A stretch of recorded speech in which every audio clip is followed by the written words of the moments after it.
They were too friendly, which is a telltale sign that they were being too nosy and too nasty. Then the man below me, I have said there's a flat below me, started banging on the floor and saying, "How do you like living here, Angel?" And I won't forget that. This was 9 years ago, and I haven't spoken to them. I don't want to speak to them since, as they're totally unreasonable. So in other words, he was saying that him and his missus don't want to hear me make any noise. They want me to be a mouse, and it's their property, it's not my property.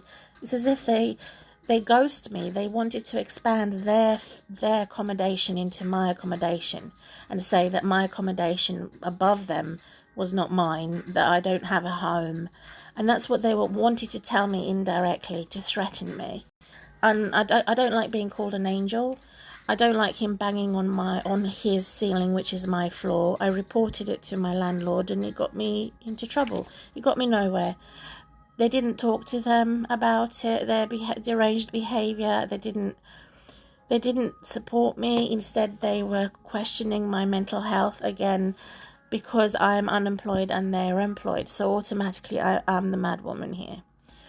I'm not allowed to use my human rights, or I'm not allowed to say that there's been a breach of the tenancy agreement. So I'm not allowed to say anything, as I'm claiming state benefits compared to those who are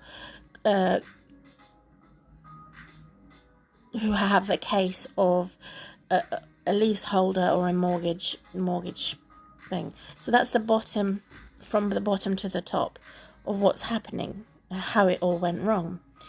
And then on a daily basis, the parlour of the rumours, the gossip, the agenda to her agenda to ruin my reputation, to spread misinformation, to make a conspiracy against me, and that's what she seems to be an expert at doing that. And she deserves to have her tongue cut off, her tits cut off, because she's a whore, her little tits if she's got any, and she deserves to have it all cut off because of her and her bad mouthing, which is so disgusting. To say that I'm nosy. I'm not nosy. I don't stick my head out the window, except when they had the fireworks too close to my window. I did stick out my head out the window and call them a son of a bitch. But that was a one-off. And I did report it to the police and say, it doesn't sound like fireworks. It sounds like I'm being shot by a gunshot, and it's too close to my home. And they didn't take it seriously. They didn't go and investigate. They told me to go and fill an online form of complaint. So that didn't help me in any way. At 6 o'clock, it's still too early to have sex. At 6 o'clock in the morning, it's just right to have sex.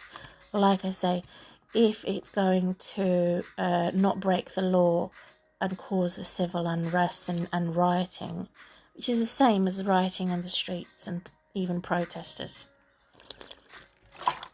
So a goodbye until tomorrow. I can't wait to put this video out into the public to say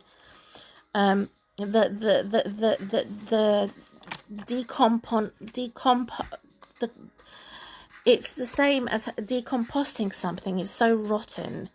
It's a decline, or it's demoralizing to have them saying pending their human rights are more important than my rights, as total perverts perverts compared to purity.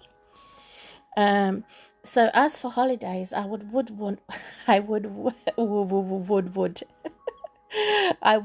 to have as a honeymoon or honeymooner, but I wouldn't say I'm a regular honeymooner, because I think a reality check is more important, and what can be afforded based on the budget, because too many holidays can actually destroy the budget. And so it depends on how much money there is.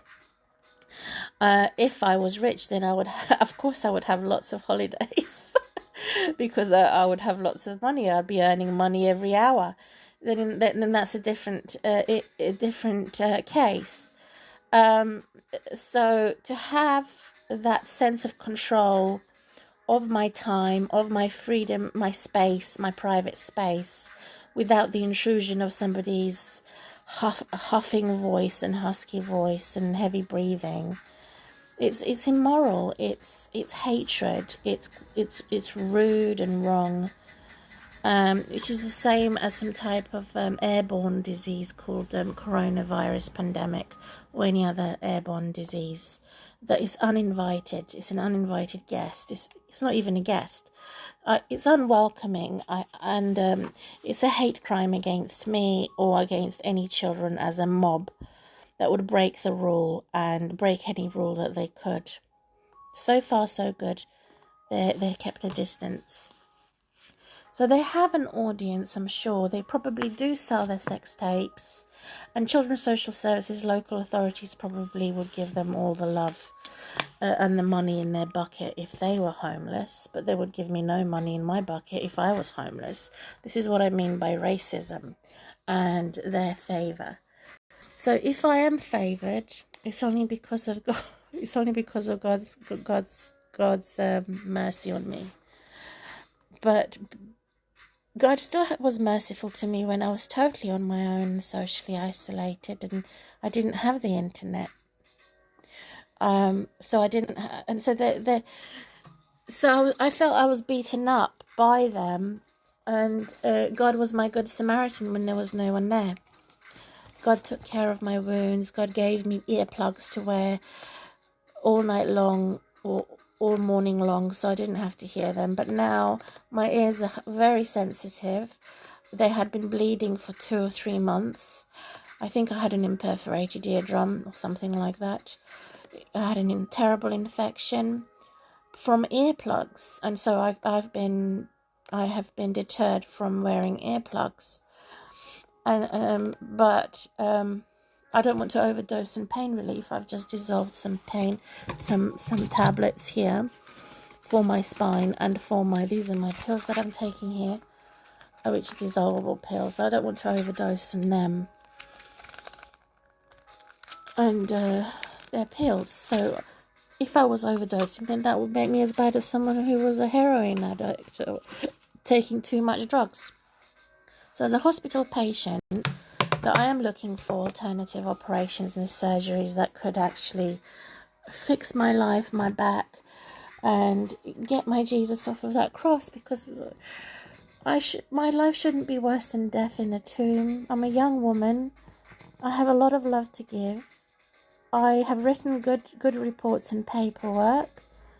I've made people welcome who respect me. I made people unwelcome who disrespect me. That's my job. And I think that's the job for everybody. To say, stay well clear from me. If you do not respect me, do not value the fact that I had suffered injustice. I'm totally innocent here. And the more I seem to defend myself, and the more I seem to say I'm innocent and say how I feel to do the right thing, the more I seem to be attacked. So this subject of social and ethnic cleansing comes down to your appearance. So my big nose, my dark eyes, my dark hair, and the body shape. So it is everything to do with slim women versus the fat women who are sexed versus those who are not sexed, which is everything to do with social and ethnic cleansing. And I have to put it out into the public and make it well known that they're doing it for profit. They are making profit out of my suffering, and they're making my daughter become my enemy as a result. I cannot say to her, well done. And I want to say to her, well done for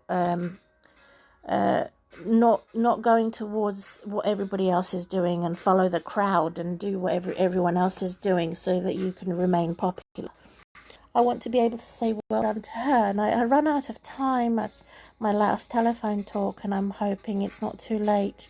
But the damage has already been done, even once, of her being sexually penetrated by this bastard. It is a bastard because it is sexual grooming. She's known him for 2 years. She hasn't had any other boyfriends, and so it's wrong. She needs to have an uncle figure, a father figure, a grandfather figure, a teacher, all in the male category. And also she needs to have a working relationship with them, to establish a working relationship and a spiritual relationship with the opposite sex, who would be as her father figure. She's not had that. So she's not going to develop a healthy relationship with the opposite sex. It will be abusive. And I have to tell her that. I have to warn her as a mum to be responsible for that, and have the opportunity to do so, hopefully by the 8th of, I think it's 8th of November, when we booked it. And likewise, you would need to have a driving license to drive a car. My daughter's not even age 18, and they're saying at age 17 she could have sex without a license, or without their permission or their authority. But they only give me 1 hour to be with my daughter. So that's also discrimination, to say, as an adult, I cannot be there to guide her, to provide her advice. My freedom of speech is blocked. And I'm put in a type of a museum for the auction somewhere, where I'm silenced and told to shut up because I don't have capitalism. I don't have capital, in other words. I don't have a mortgage. I don't own a car.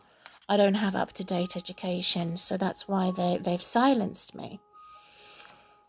And they've put this thumb up to say to my daughter, and give her a wink to say she has that bad freedom and she'll have the good luck from the devil for doing that, which is totally superficial and wrong. So she does need help. She does need that protection. She needs more adolescents and young adults from age 17, 18 plus. They need to have a religious organization that would reach out to them and protect them from having unconscious sex. So it's the same as unconsciousness, being knocked out, having an empty spirit and an empty heart, and having adolescent sex. She doesn't know what love means yet. She's mentally messed up. They mashed up her brain into the education system. They want to mash up her vagina too, which is what they do to young girls.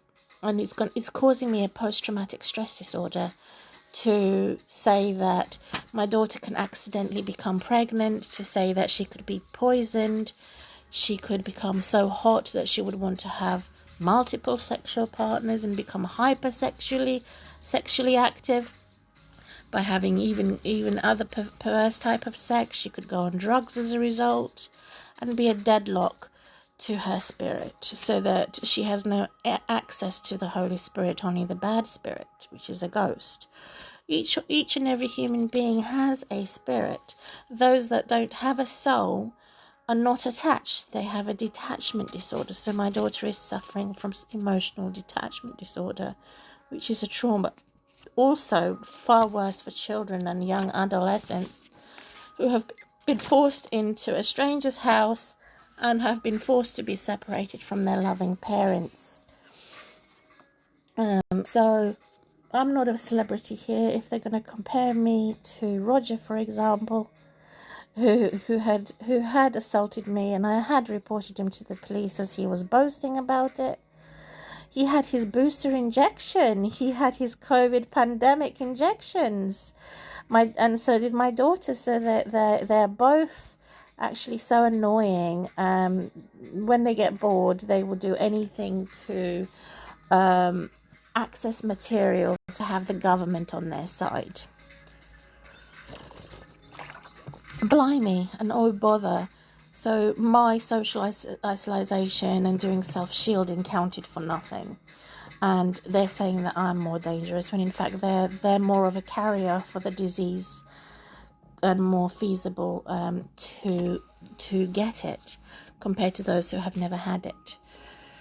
So this dogmatism of in the school, in the neighborhood, in the working place is all an agreement to dog about through bitchy and bastard type of behavior, to say they can settle with their settled in their preferable situation